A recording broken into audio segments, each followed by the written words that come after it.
This is our brother Taj Stewart. Looking good, looking good. I asked him to share because he just finished the Marines Corps boot camp at Camp Pendleton. And so he asked to be getting back, but I wanted him to share. But he's had just a powerful encouragement in his life, something he wanted to do for a while. God finally worked it out for him. And I was talking to his dad the other day because he was sharing with me, in fact, he's my barber and his dad, and so he was sharing with me just how this impacted him and how he impacted so many people. He's a platoon leader and over about 50-some people? Yes, it was 51 people in my platoon, and we're one platoon out of 4 platoons, so it's 4 platoons in my entire company. My company is about 310 people. Amen. Now, all the 310 people in his company that graduated, that made it, he's number 2. Come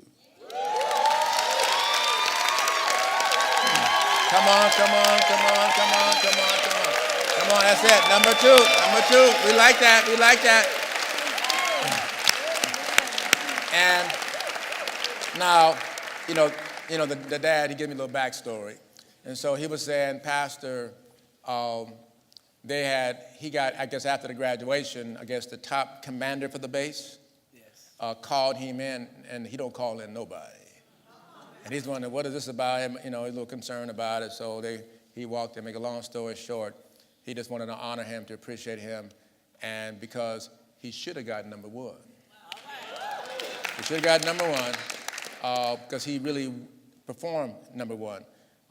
But sometimes there's favoritism and they give my grandson or whatever. So, but he reinforced the fact that now that you're in, I got your back.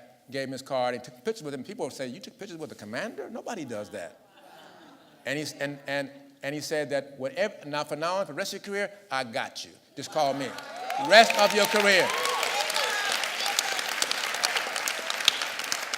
In fact, his dad told me that there was an incident with the guy over him, and he kind of was mad at him or whatever, and just kind of saying negative things about him, about what he won't amount to nothing or whatever kind of stuff like that. And so put him away from the rest of the group, his platoon. And he had his back to the platoon back there, and the guy's talking to him, his back to the platoon. He says, well, if you don't get it together, I'm going to have somebody take your job. He turned to the guys, who would raise your hand if you want to take his job? And so he told him, he says, 4 guys want to take your job, you better get it together.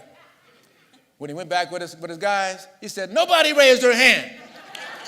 Nobody, he lied, which means they support him as a leader. Yeah. And so he grew up in this church, very involved in our dance, creative arts ministry, and drama ministry, good young man, and I just wanted to honor him today because, he's got to get back pretty soon, but I just wanted to say, we're proud of you, my brother. You want to say something?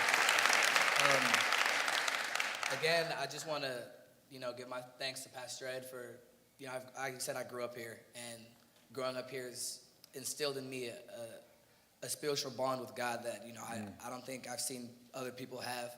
And watching a man of God like Pastor Ed from a little boy and growing up was a great example of leadership and just, how to be close with God. And I know I wouldn't have gotten through what I went through without that. Your lessons have always helped me. Like, we had prayer every night, and I would lead prayer, and I would tell them the things that I learned here, like, oh, yeah, this is how we do it. Come on. Like, I told my platoon just about every night that this has been a spiritual journey as much as it's been a physical and mental one for me. It brought me closer to God because I have a different understanding of the way God does things. And you do, you do things that makes no sense to why you're doing it. Like, they make you sit down and stand up and sit down and stand up. And you're like, well, why are we doing this? This makes no sense. Like, this doesn't help me at all. But later on in your training, you do that for a reason because you have to drop down to the ground really quickly for your rifle call.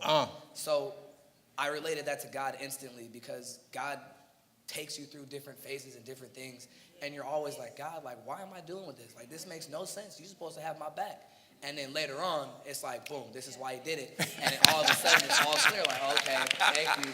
So, learning that was a big thing for me, and that was just a blessing.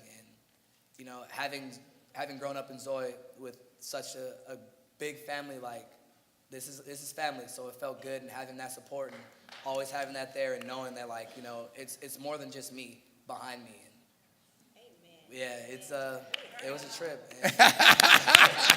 I was just blessed. And Amen. His father also said that he and his wife, his mom and dad, went to the graduation at Camp Pendleton last week, and how all the parents start coming up to his parents, telling them how blessed their sons were in his platoon under his leadership. And so when you think about it, how would they know unless the sons told them? And so it's powerful to see another example of what training would do, and having his mom and dad in his life in a very powerful way. And it's just in a church family. So we want to say we love you and thank you. Proud of you. And keep up the good work, my brother. All right, come on, give him a hand. Give him a hand. Yeah.